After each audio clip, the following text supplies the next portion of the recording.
is a reality-based discipline, you actually need diverse perspectives, divergent perspectives to get at the truth, because one's going to see the biases in the work that the other will not.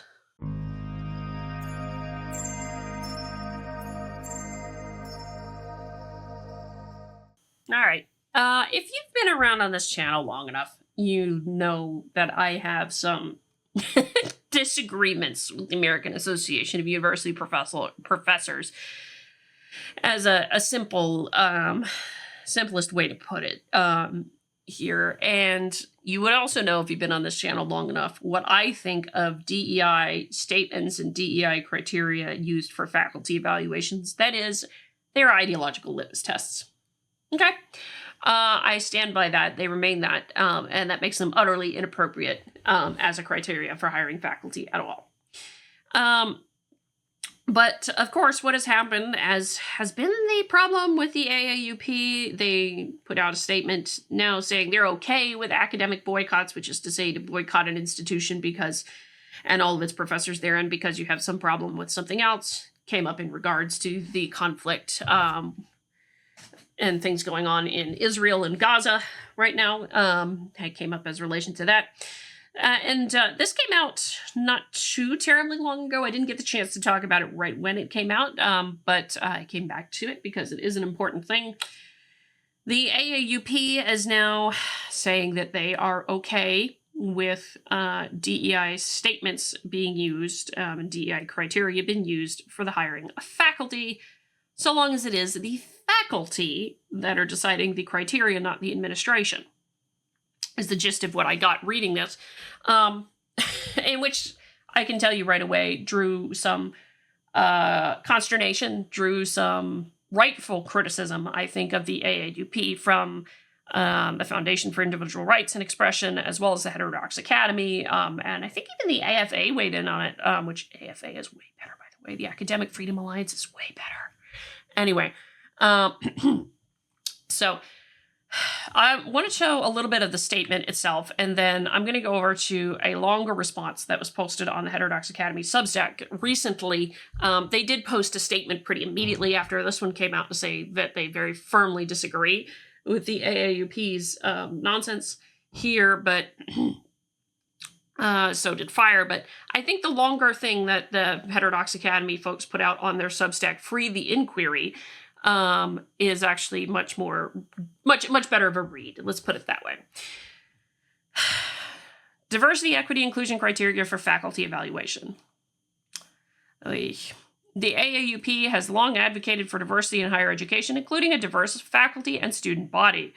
The association's recent statement on eliminating discrimination and achieving equality in higher education focuses on diversity in faculty employment within an integrated understanding of how to move toward a broader goal of inclusion and equality in higher education. The statement was strongly influenced by Okay.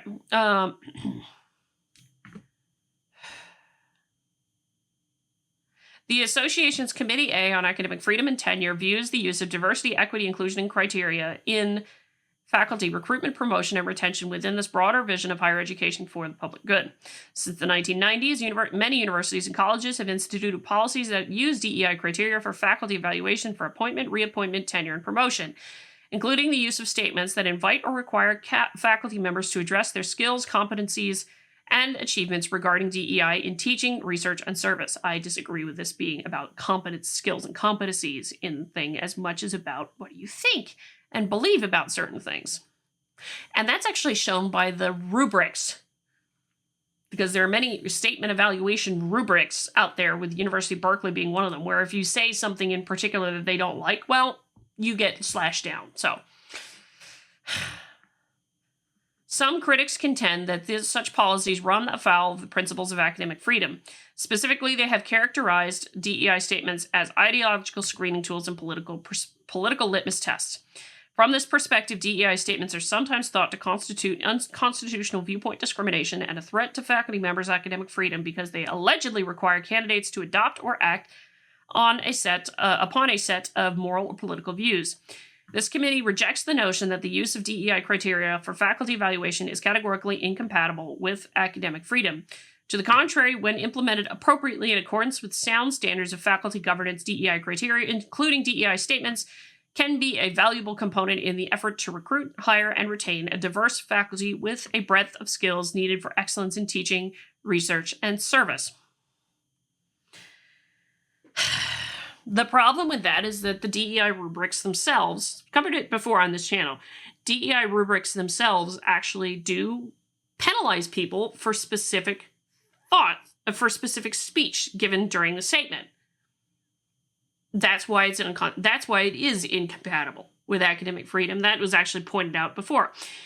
The other thing is that this is a critique I noticed a few times, so I'm not the first one to say this, but it came up a few times in this, is that AAUP has gotten very,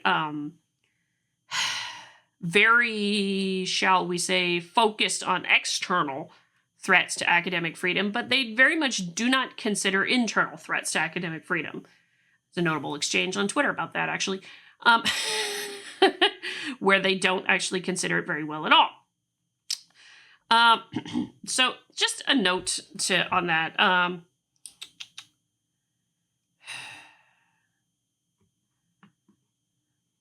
Well, if the institution has a bunch of social values and things like that and takes a stand on something, then they are imposing an orthodoxy. Anyway.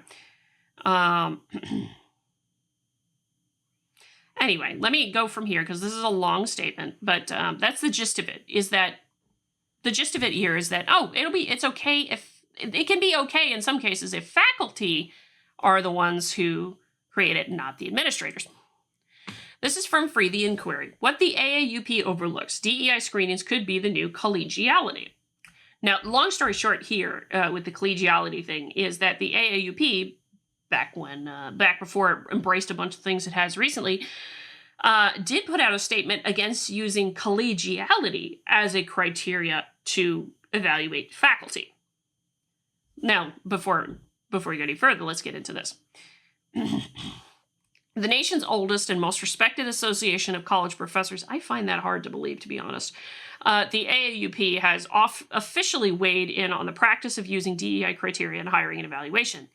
In its statement, the AAUP rejects the notion that the use of DEI criteria for faculty evaluation is categorically incompatible with academic freedom. The AAUP doesn't deny that hiring criteria could impinge on academic freedom. It simply denies that they do so categorically. To resolve conflicts, the AAUP says any tensions that arise between academic freedom and DEI efforts on campus should be addressed through shared governance and collective bargaining. What if you want to be an individual?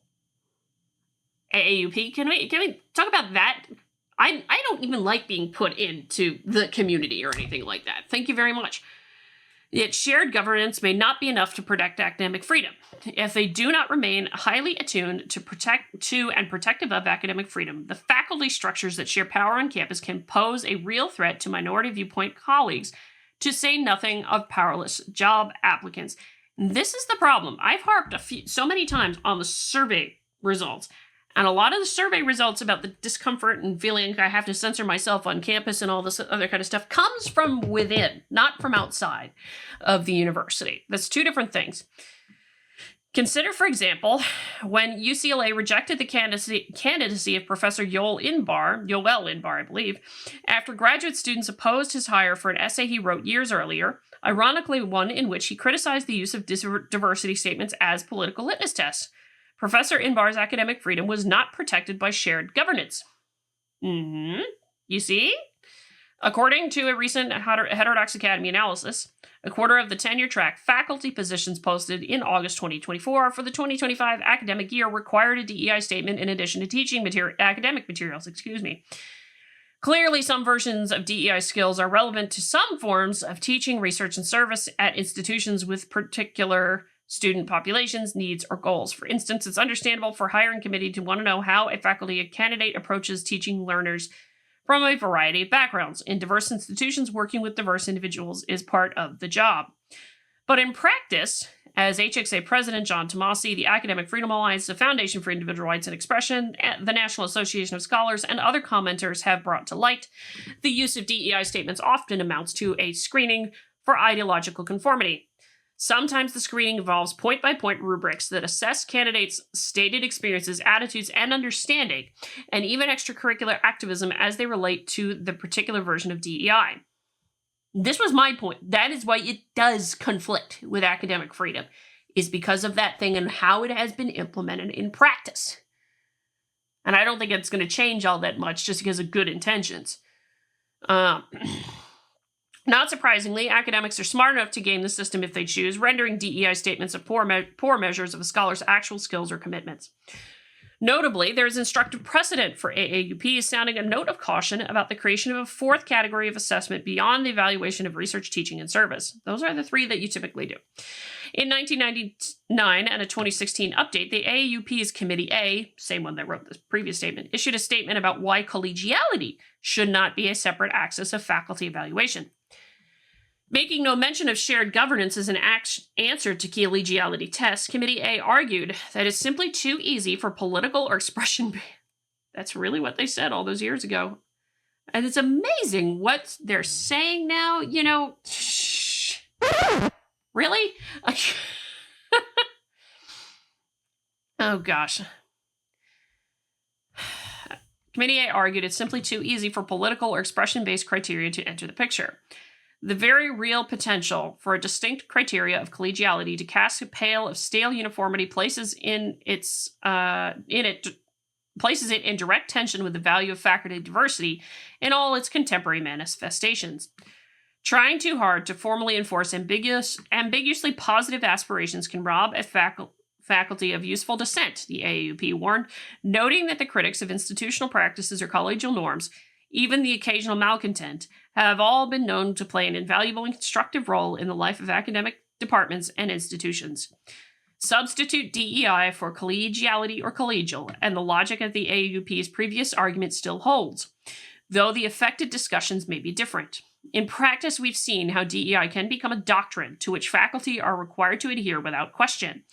A deeply researched investigation for the New York Times Magazine about the University of Michigan this week reported how the taboo can become conspicuous. On a campus consumed with institutional self-criticism, seemingly the only thing to avoid true reckoning was DEI itself. And this is my actual point. This is why I love this discussion here, is that you basically are screening for collegiality. You're basically screening, are we going to have people who agree with each other, and therefore will be friendly and collegial and will have no disagreements about key things, about key fundamental things. They have disagreements on little things, but no key disagreements about big things, because we're all collegial, because we all agree with the principles and values and ideological things of DEI. That is the problem, and that's why I'm not a big fan of DEI statements. They are still ideological litmus tests, regardless of what the AAUP says. Some faculty argue that checking on DEI attitudes is simply a matter of human decency. Do you have to be sharing DEI principles as to be a decent person? That logic doesn't make sense. Without a distinct criterion, what's to prevent a truly unprofessional candidate from making it through? In the context of collegiality, the AAUP of 2016 had an answer that still makes sense. There are checks in place already, because a fundamental absence of collegiality will no doubt manifest itself in dimensions of teaching, scholarship, or most probably service, as well as rules of professional conduct and ethics.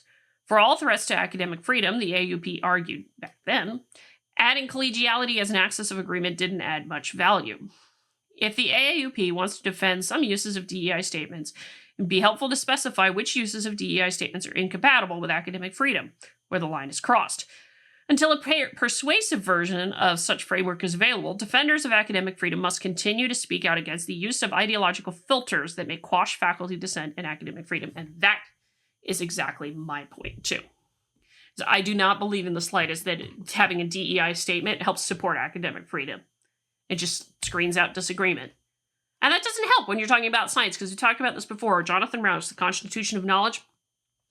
Science, among many other things, is a reality-based discipline. You actually need diverse perspectives, divergent perspectives, to get at the truth, because one's going to see the biases in the work that the other will not. see in their own work. So that's the point I just wanted to make on that. Obviously, I'm not a big fan of the AAUP at all, but you all know that. Let me know what you think. Hit the like button on the way out the door. Comment on the video, share the video, subscribe to the channel, all that lovely good jazz. Until next time, I'm Adrian. May you stay curious.